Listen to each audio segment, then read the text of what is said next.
We're not perfect. We will never pretend to be perfect. I mean, I will throw every blooper in the world at you if I can.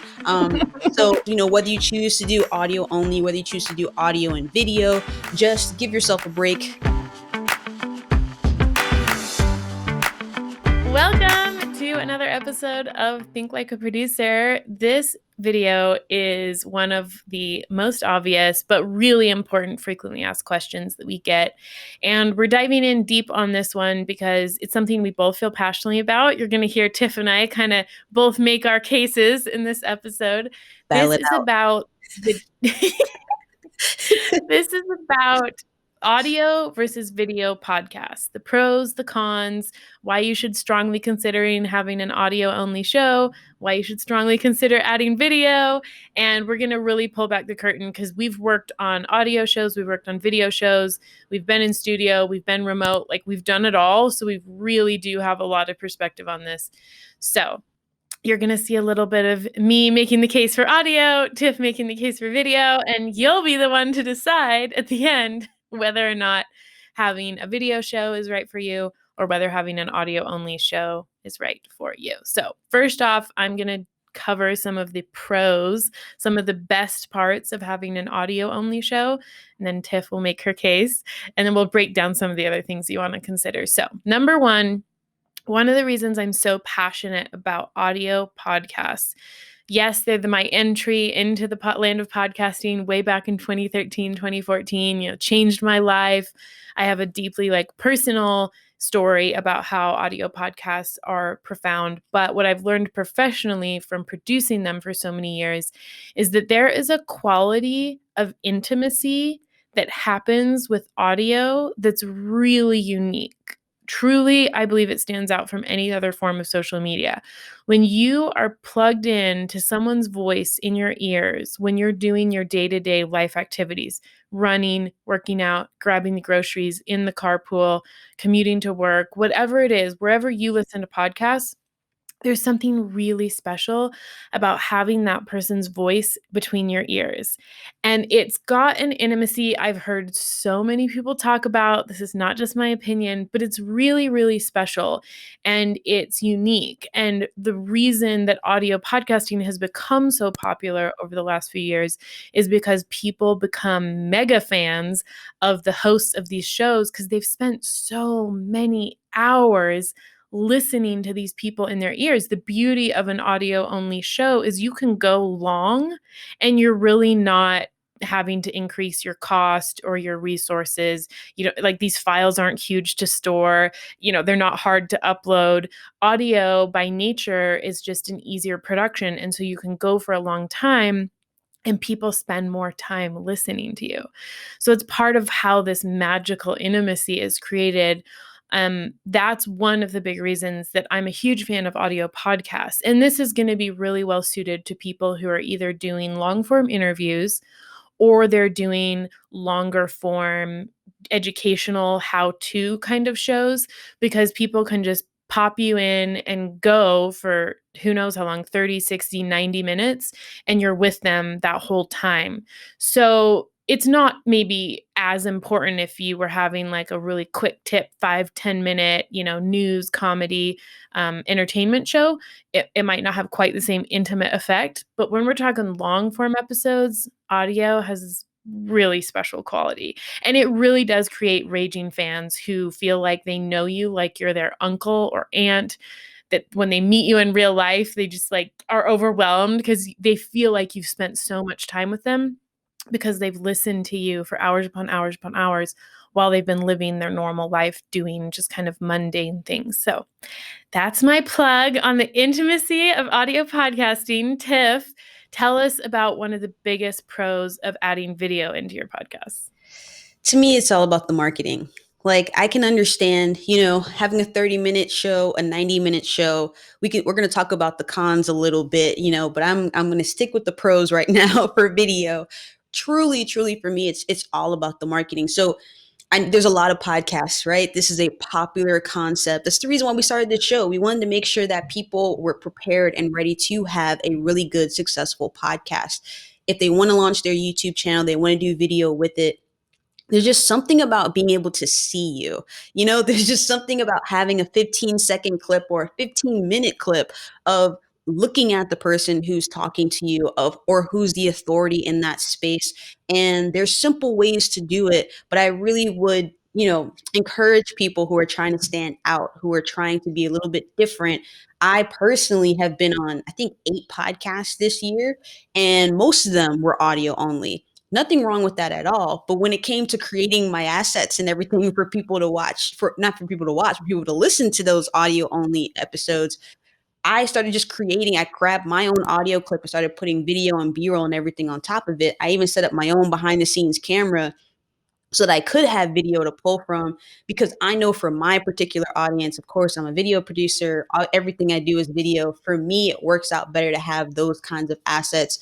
And I'm sure editing audio is easier, but for me, editing video is way but just being able to visually tell the story, to get a concept over. Christina and I are not necessarily, I would love to think that we're original, but the only thing that's original about us is our actual life stories.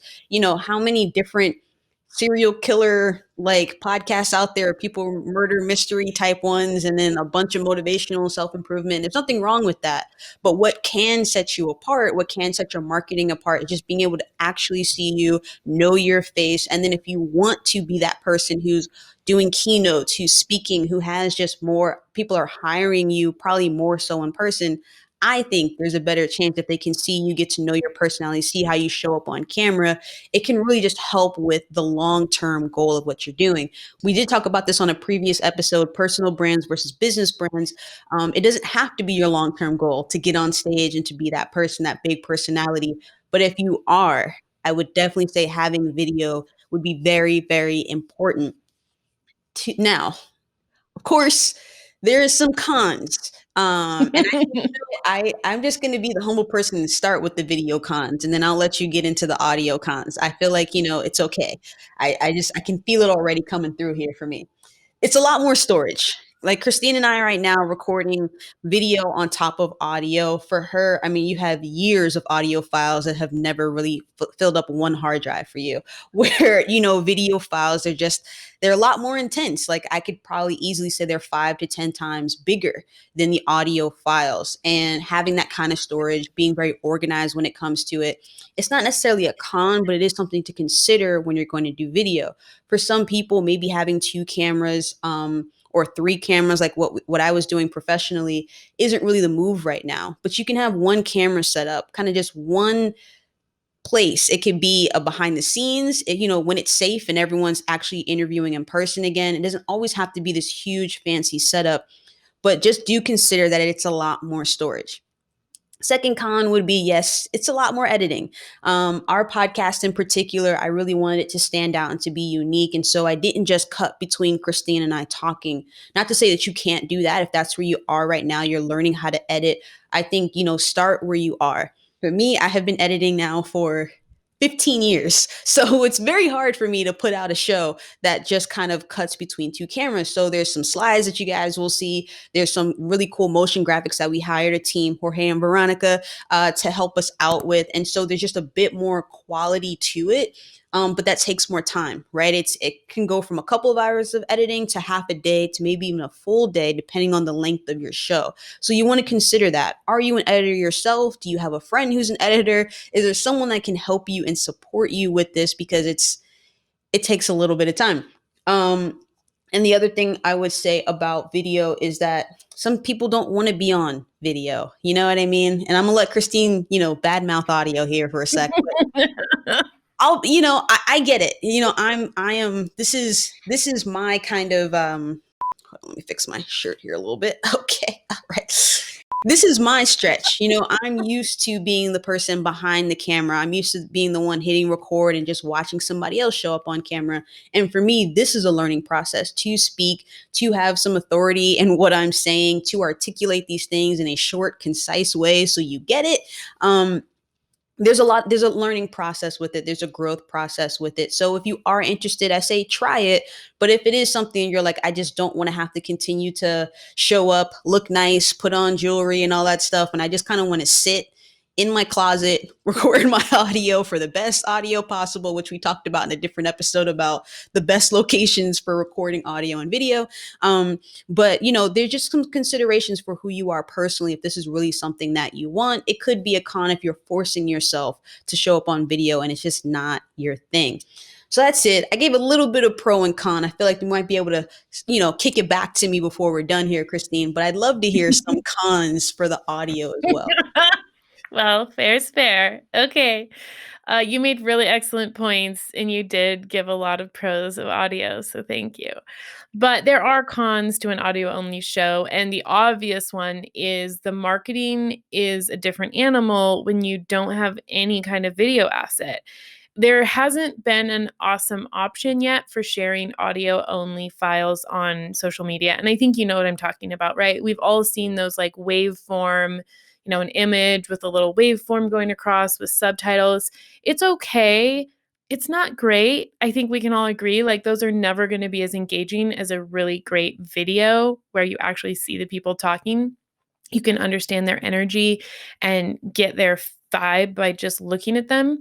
So there is that big con. It's not like you can't market an audio only podcast. I mean, some of the biggest, best podcasts that have been around for the longest time are audio only shows. Obviously, like news shows, New York Times, NPR, like there's all kinds of shows that are audio only that are amazing. But if you don't already have a really well established brand that people are going to consume no matter what you give them, it's very helpful to have video when you're marketing a new show. So, to state the obvious, it's a little tougher to market a podcast on social media without video because essentially what you're asking people to do is visually see something on social media and then go to an entirely different platform to consume it non-visually. So there's a little bit of like a dissonance there, and we'll get into later episodes of the show about how to do this. Like there are ways you can do it, but you got to get a little more creative. You're essentially asking people to leave one platform, go to another, versus with a video, you can just pop that in the Instagram feed and people can get, clips of the show. So that's one of the big cons, a little bit harder to market. It obviously, as Tiff was saying, if your goal is to become a speaker on stage or you want a career, a future in like TV or media or YouTube, you should definitely be on video. You should definitely be creating video assets that live online so that people can find a lot of samples of you on camera. So you do want to check in with your goals for a show. And like Tiff said, if those aren't your goals and you really don't have aspirations to have kind of a career in media, traditional, meaning on film or on stage, that's not as big of a deal. Like you can totally do an audio only show, no problem. I think a good example, mostly because I was listening to her show this morning, is Brene Brown. I mean, we don't even have to say her last name. We could just say Brene, literally one of the top most self-development influencers in the world now. And she has an incredible podcast, came out this year, Unlocking Us. She actually already has a second podcast. It's an incredible show. I mean, top of the charts on week one. She's not doing video. She doesn't have any need for it. She's a researcher. She's already practically an A-list influencer. So it makes total sense she doesn't have video for her show, like no need.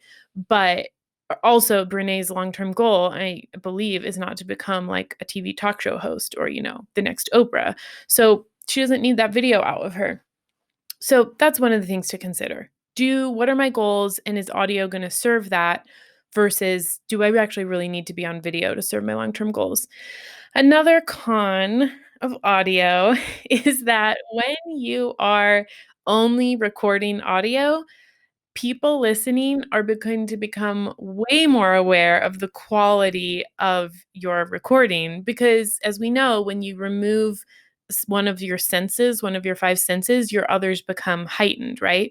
So when you don't have anything to look at, you become a lot more attuned to what you're hearing. So audio quality matters a lot more when you have an audio only show. And if you have a glitch or you're guest interviewing and the guest you have just has like really nasty Wi-Fi and a bad laptop and it just does not sound good, it's kind of nothing you can do. There's only so much you can help that along in post-production. So when it comes to quality of your audio files, that matters way more if you don't have a video to kind of distract people with another one of their senses. And not like you nobody wants a video with bad audio, but you can kind of get away with a little bit more if you have a visual to, you know, entertain people. So audio quality becomes a lot more important when you're doing an audio only show. And, not to just focus on the cons. I mean, there are a lot of perks, like Tiff said. It's way easier to produce, way less storage. You can kind of get through it a lot quicker. You can record on a much easier schedule because you don't have to look put together. Like Tiff and I have to record during like the morning hours because I need natural light for my setup. So there are a lot of pros obviously to the ease of audio, but I do want you to really think strategically, would my long-term goals be better suited by having a lot of video footage of me living on the internet? Is just the style of my brand a visual style, meaning like it would really help to have clips of my podcast on social media? And am I willing to commit to really excellent audio quality so that I can consistently deliver a great audio product to my audience? What other big cons have I missed, Tiff? I mean, Did I I think catch you pretty something? much summed it up. Of course, there's more Okay. on our audio version of this episode. Probably a couple more jokes that we cracked to you on the audio version of this episode. But I will just point out a couple of tips, that Christine and I have used. I mean, obviously, and we've said in a couple of episodes, but if this is your first time watching us, I'm more of the video expert. Christine is more of the audio expert. The fact that we can collaborate means that we both can be in our best, right? So I don't have to worry about the audio and taking out little things that don't necessarily translate if you don't have a visual with it, and vice versa. She doesn't have to think about, everything that's happening on the video side. And so think about collaboration. Don't stray away from it. We had three other people, beautiful individuals. All their social media will be linked below, but they helped us out with getting this podcast out, with getting the visuals, how everything was going to show up. So really, really consider collaboration if you do want to do both video and audio, and maybe just one of them is not your strong suit. Another thing I would say, because I'm super biased when it comes to video, just the idea, there's kind of two pros, again, I would say, with videos, that you can have a bit of audio backup, right? So when I was recording the podcast that was paying our bills, so it was big, it was a big deal. Not we had to make sure everything was right. We had mics, on the host and on the guest, but also there were mics attached to the camera that allowed us to have a backup just in case something didn't go right. And I mean, I'll be honest, I was troubleshooting my own camera and audio setup before we started recording this video today. So you just have to always have a backup, and especially if this is something that you want to be paying you want to be kind of in the long term, this is a part of your business. It's always good to have a backup. If you don't want to lose time or energy or anything because something didn't go right or didn't go as planned. And the second thing is just, you can practice. I think if you're not really good at video, like I mentioned earlier, maybe it's just not really your thing, then leave it alone. Stick to audio. There are plenty of successful audio podcasts. But if you're like, I want to try it, I'm just nervous right now, I tell clients this all the time. Just record, and you don't have to share it with anybody, but you can start to practice until you really do feel comfortable letting people see you and get to know your personality. And, I mean, shoot, sometimes I forget what I look like when I watch myself back on the editing. You just have to get used to the way this all turns out. But I would argue that the same way on the audio, right? Like hearing your voice and your style. And me, I apparently laugh a lot, even when things aren't funny, So when we listen back to these things, we can continue to grow. But whether you choose audio, whether you choose video, just don't let any of these things, any of the technical stuff that we tell you in other different episodes, hold you back from just trying it out. I will remind you this over and over again because Christine was a lifesaver. Like, we record well in advance. We have had errors and issues that we've had to fix, kind of to make sure that the show came to you and gets to you. And so we're not perfect. We will never pretend to be perfect. I mean, I will throw every blooper in the world at you if I can. So please, whether you choose to do audio only, whether you choose to do audio and video, just give yourself a break, do it anyway, figure it out anyway. And of course, you can always add a comment below. You can send us a message through Instagram. Our Instagram is Think Like a Producer. You can DM us individually, but we prefer you send it to Think Like a Producer and ask us individual questions about, that you have about audio and video setups. We can continue to have these conversations with you. We can make so many follow-up episodes. You just let us know what we answered and what you need more answered. That doesn't make sense. Just let us know what worked best for you in this episode and what else we can do to serve you. But please do not forget to send us a comment, a message. This really is a Q&A show, and we're answering as many questions that we typically get from you all right here. Christine, I think it would be great before we end if you could just remind them of our membership where they can get a bit more in-depth, communication and attention from us. With pleasure. Okay, so obviously knowing that some of you are ready for more and you'd like some more one-on-one style coaching from Tiff and I with really specific questions on audio, podcasting, video content, we have a membership group. It's a paid monthly group. You can hop in anytime, you can hop out anytime, but we specifically made it for this community. So if you look in the link below in the description, you'll see the membership group link. You can hop over and sign up. And this is a group where every single week, either Tiff or I will post an in-depth video where we teach kind of really detailed on a specific part of production for social media, YouTube, podcasting. And then you can actually ask us questions back. You can learn from other people in the groups. You're hearing us answer other people's questions. And we do a roundup at the end of the week where we answer everyone's questions. So it's a really great membership group. We designed it to be the next step. So if you're interested, check it out. It's the link below, membership group. And we would love to see you over there because that's where we can go super deep, answer your questions directly. It's a video-based app we use. So you're actually seeing videos of us and then you send us video messages. So it's a lot of Video fun. wins is what I'm hearing. I hear that. Video wins. Okay. All right. Cool. Video wins is the final word today. Okay. Thank you so much for watching. Be sure to subscribe to the channel. Check out our audio podcast, Think Like a Producer, on any platform. And we'll see you on the next episode.